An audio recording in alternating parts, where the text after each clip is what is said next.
안녕하세요. 시니어 세상의 강 대표입니다.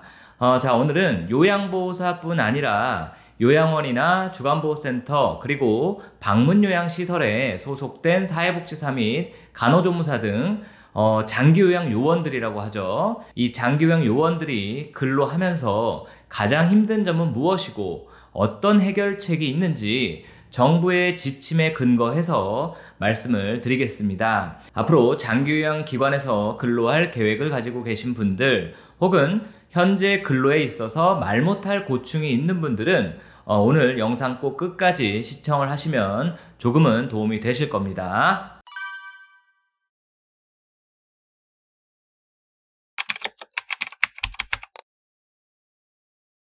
자, 우선 공지문 하나 확인하겠습니다.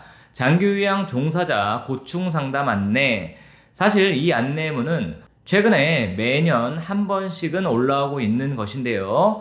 실제로 종사자분들께 전달이 잘 되지는 않는 것 같습니다. 그래서 오늘 저희 채널에서 안내를 좀 드리겠습니다. 공단은 장기요양 종사자의 인권 보호, 처우 개선을 위해 고충 상담 전용 전화 및 공인노무사 전문 상담을 운영하고 있습니다.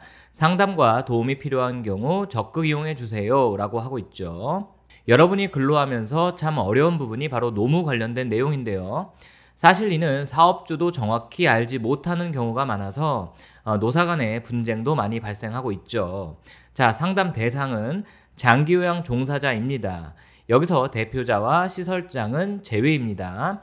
일단 첫 번째 상담 창구는 바로 장기요양 종사자 고충 상담 전용 전화입니다. 주로 업무 고충 상담, 성희롱 상담, 노동 상담 등에 대해 여기 번호로 문의하고 상담을 받을 수 있다고 합니다. 다음, 공인노무사 전문 상담도 있습니다. 이것의 경우는 상시는 아니지만 2025년 2월 12일부터 12월 31일까지 매주 수요일 오전 10시부터 낮 12시까지 2시간 동안 가능합니다. 해당 시간이 짧아서 유선 상담이 어려운 경우는 오픈 채팅으로 상담도 가능하다고 합니다. 오픈 채팅은 카카오톡 오픈 채팅 검색해서 민노무사를 검색한 후 1대1 채팅 공인노무사 이경민 여기에 입장 후에 상담을 요청하시면 된다고 합니다. 상담 내용은 임금 체불을 당했거나 부당해고를 당했거나 산재 신청에 관한 궁금증, 그리고 성희롱, 인사노무 고충 등이 가능하다고 합니다.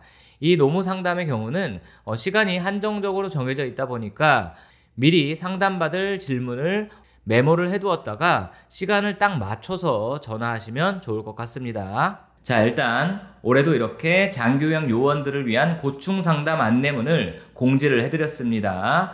그렇다면 이번에는 제가 자료를 찾다 보니까 장기요양 종사자분들이 어려움을 호소하는 고충 상담의 주요 사례집이 있었습니다. 그 내용을 잠시 소개하려고 하는데요. 아마도 그간 이 고충 상담 창구를 운영하면서 쌓인 데이터를 가지고 주요 상담 사례를 공유하고자 하는 것 같습니다. 비슷한 고민을 하고 계신 종사자분들이 계시다면 분명 도움이 되겠죠. 자, 영상이 길어지는 관계로 모든 내용을 다 말씀드릴 수는 없고요. 제가 읽어보았을 때 주로 많은 분들이 어려움에 공감하는 내용을 몇 가지만 뽑아서 읽어드리겠습니다. 오늘 영상에 나온 내용 이외에 더 궁금하신 분들은 제가 이 영상 고정 댓글에 링크를 걸어 둘 테니까 눌러서 다운로드 받으시면 되겠고요. 천천히 읽어보시면 되겠습니다. 첫 번째로 말씀드릴 상담 사례는요. 기관에서 근무 중인데 휴게 시간임에도 시설장이 업무를 지시하고 수급자가 부르면 가야 하는 등 제대로 쉴 수가 없습니다. 휴게 시간은 사용자의 지휘 감독에서 벗어나 자유로이 이용 가능한 시간으로 근로기준법에 보면은 휴게 시간은 근로자가 자유롭게 이용할 수 있어야 한다고 되어 있고요. 근로자가 자유롭게 이용할 수 없고 작업을 위하여 사용자의 지휘 감독 아래에 있는 대기 시간 등은 근로 시간으로 보게 됩니다. 근로계약상 휴게 시간임에도 불구하고 실제로 휴식을 취하지 못하는 경우는 장기요양 기관에 휴게 시간 보장을 요청하시고 사용자는 근로기준법을 준수하여 근로자가 휴게 시간에 쉴 수 있도록 하여야 하며 근로자가 휴게 시간에 근로를 제공하는 경우 임금 지급 의무가 발생합니다. 사용자가 이를 거부하는 경우 사업장, 관할, 고용노동지청이나 고용노동부에 문의 또는 신고할 수 있습니다. 자, 그런데 이 휴게 시간에 관련된 내용에 대해서는 제가 얼마 전에 영상으로 업로드를 해드린 적이 있습니다. 이 장기요양기관의 휴게 시간 보장의 현실적인 문제점과 해결 방안에 대해서 제가 영상을 올려드렸으니까요. 궁금하신 분들은 지금 상단의 영상을 시청하셔도 도움이 되겠습니다. 두 번째 사례는요, 장기요양기관에서 근무 중인데 대표자가 임금을 삭감 체불하고 있습니다. 종사자에 대한 임금을 공단이 대신 지급해 줄 수가 있나요? 당연히 말이 안 되는 얘기인데요. 자, 읽어볼게요.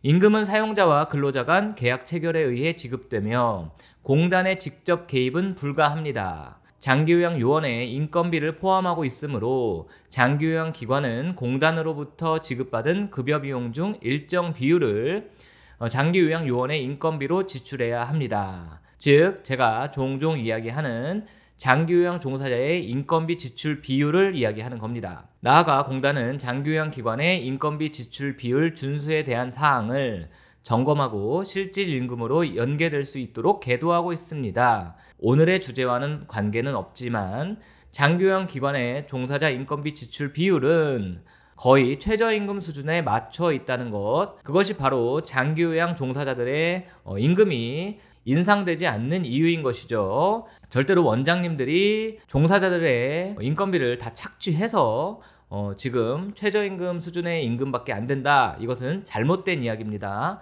공단이 이 장기요양 요원의 인건비를 다 정해둔 것이죠.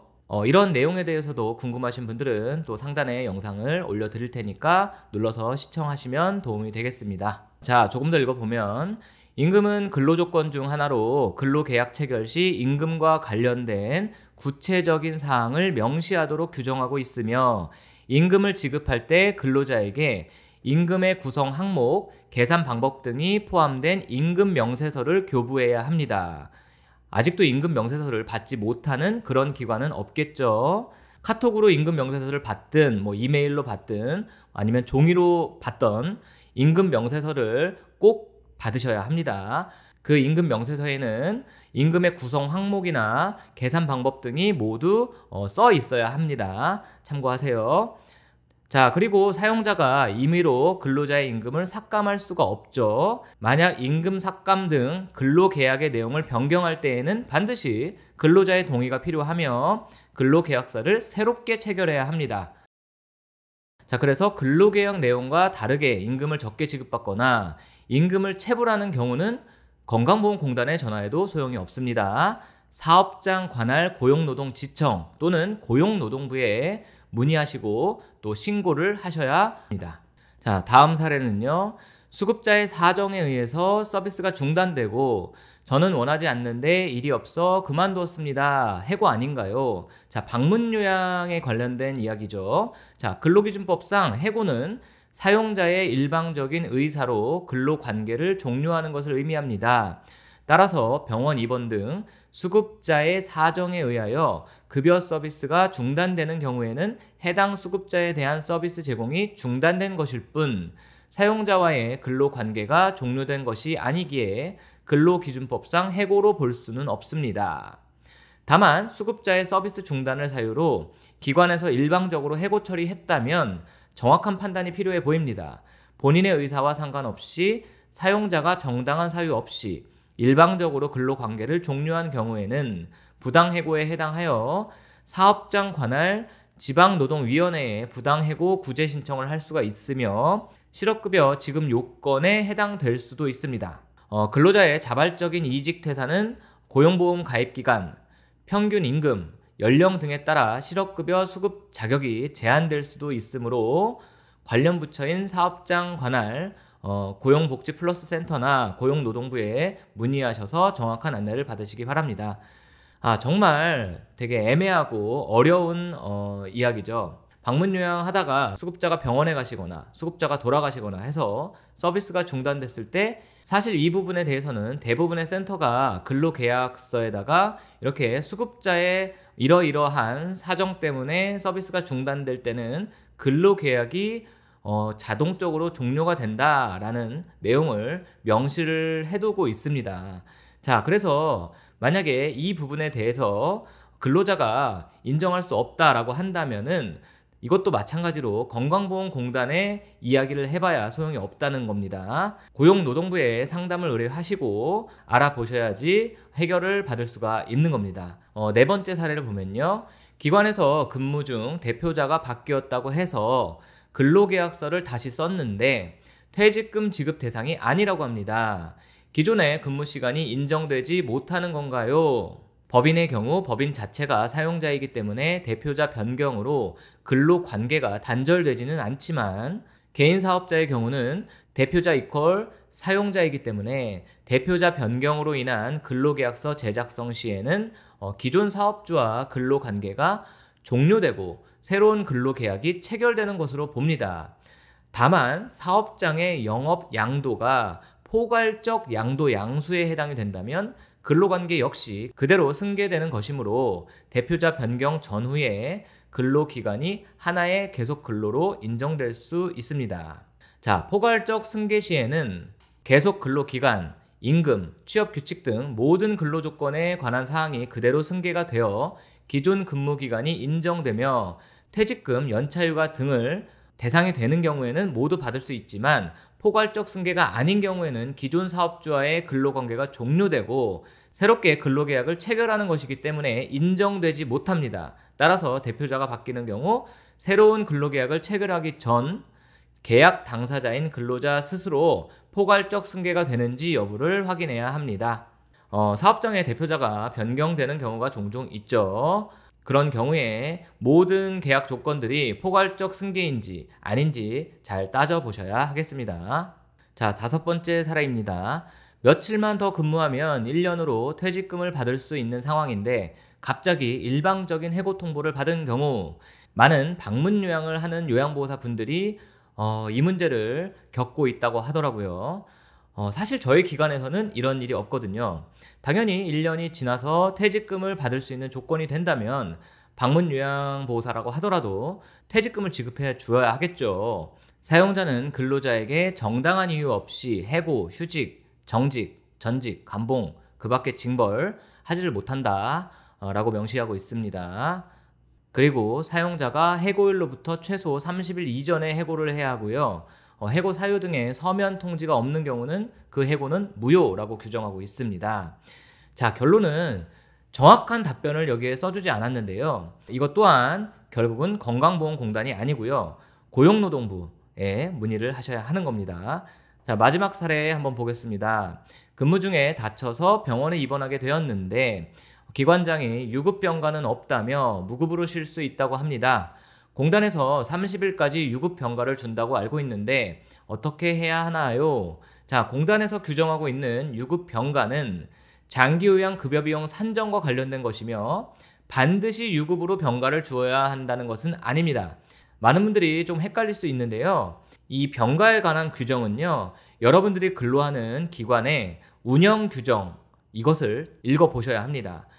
기관의 운영 규정에 병가에 대해서 유급으로 할지 무급으로 할지에 대해서 규정을 정해 두었거든요. 그것에 따라서 여러분들이 유급병가를 받을 수도 있고 아니면 무급병가가 될 수도 있고가 정해지는 겁니다. 기관 측에서 병가에 대해서 유급으로 해주지 않는다고 해서 그것이 잘못된 것은 아니라는 점 꼭 기억을 하세요. 자, 장기요양기관의 직원의 질병 및 부상으로 유급병가를 부여하는 경우 연간 30일 이내에서 1일 최대 8시간까지 근무 시간으로 인정할 수 있습니다. 자, 여기서도 중요한 게 공단에서도 인정하는 유급병가가 연간 30일까지만 해당이 됩니다.